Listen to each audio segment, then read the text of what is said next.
talked about the weak traditions in Kafir itself. Of course. But for example, I'm saying that this hadith comes from, there's like 3 hadith about it from Imam Muhammad al-Baqir, Imam Jafar al-Sadiq, and then it's also from him in Tafsir ibn Abbas.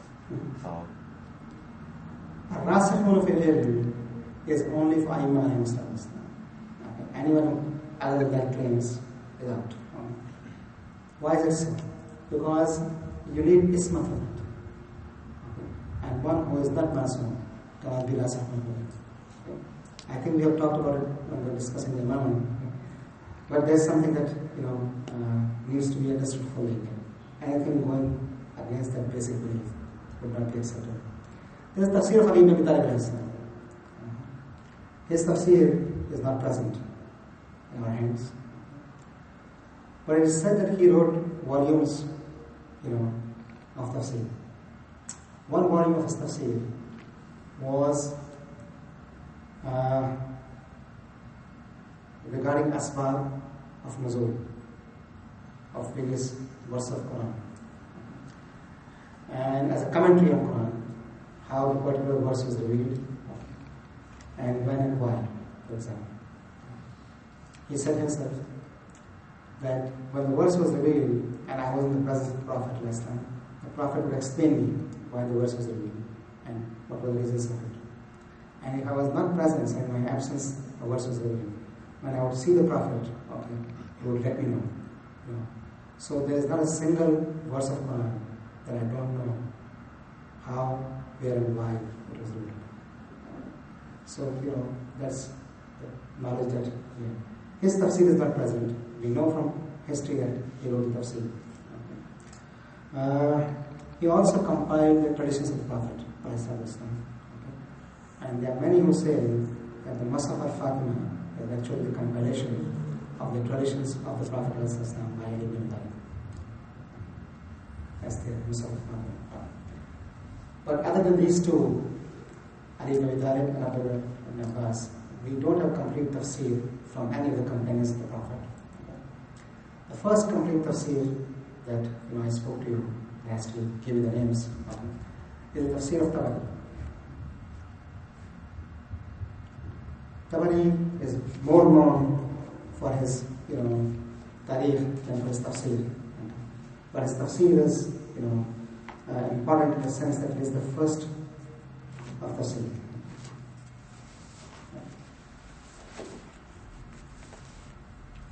Jami al-Bayan fi Tafsir al-Quran, Muhammad bin Jarir Tabari. He was born in the year 224 and died in the year 310 of Hijrah. And his tafsir, he was a prolific writer. He wrote a lot. His tafsir is what we call Mathur, which is based on traditions mostly. There's no intellectual discussion here. It's just based on traditions. There's no philosophical discussion here. It's just based on traditions. I'm going to give you a couple of examples of his life and his writings. His writings are many. His Kitab al-Rijal, Tarikh al-Rijal is also present. And his book, Ahkam Shari al-Islam, is also present. And then there is a book of his on Usul al-Din. There are some of these things that people refer to when they talk about his, tashayyu or whatever, because of what he has said. A great knowledgeable person, and he was the one who was non-muqallid. In other words, he did not follow anyone else. Okay? A muqallid is the person who follows, a non-muqallid is the person who is not followed. Remember Even in those days, they were Masalik, and he did not follow any Muslim. Of course, his presence in Baghdad many times, he gave decisions regarding fiqh, Hanafi. So maybe he was Hanafi, or maybe he was Shafi. Really, it is difficult to put one or other on it. Died in Baghdad, is buried there, and generally the opinion is that he is Shafi. But as I said, no one knows for sure what he was, but he, usually his verdicts were regarding Shafi. Let's go to his tafsir.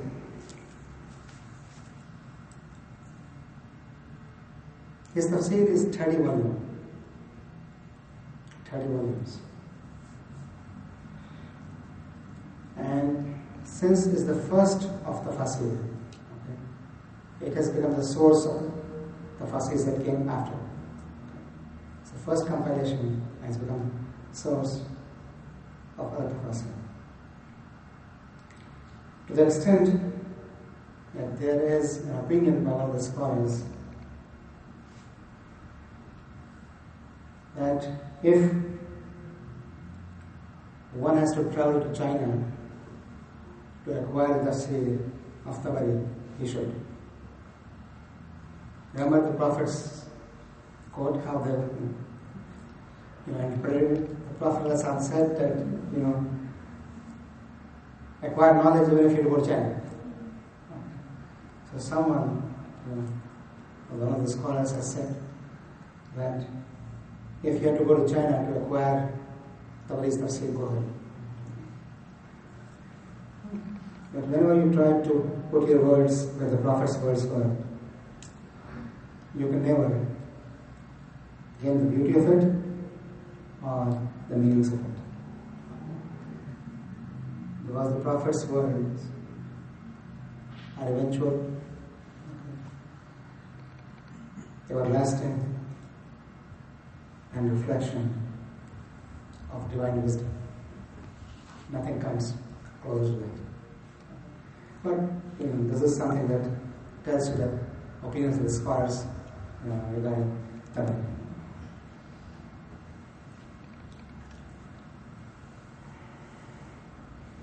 There are some non-Muslim scholars who have also studied Tabari, some German scholars, and some of them have the opinion that if we study this tafsir, we don't need any other tafsir.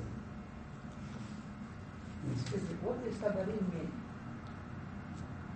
It's the name of the person. His name is Muhammad bin Jarir Tabari. Muhammad bin Jarir Tabari.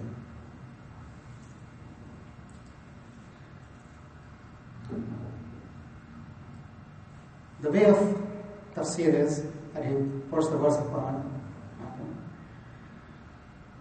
and he puts a tradition immediately, what the Prophet ﷺ has said. If the Prophet's tradition is not there, or if more than one tradition of the Prophet is present regarding that, he quotes them according to him, whatever is reliable, he quotes them. Then he quotes the opinion of Sahaba, and then of Tabi'in.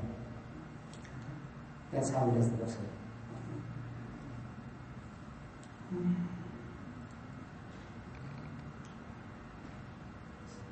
His tafsir was also trying to reason out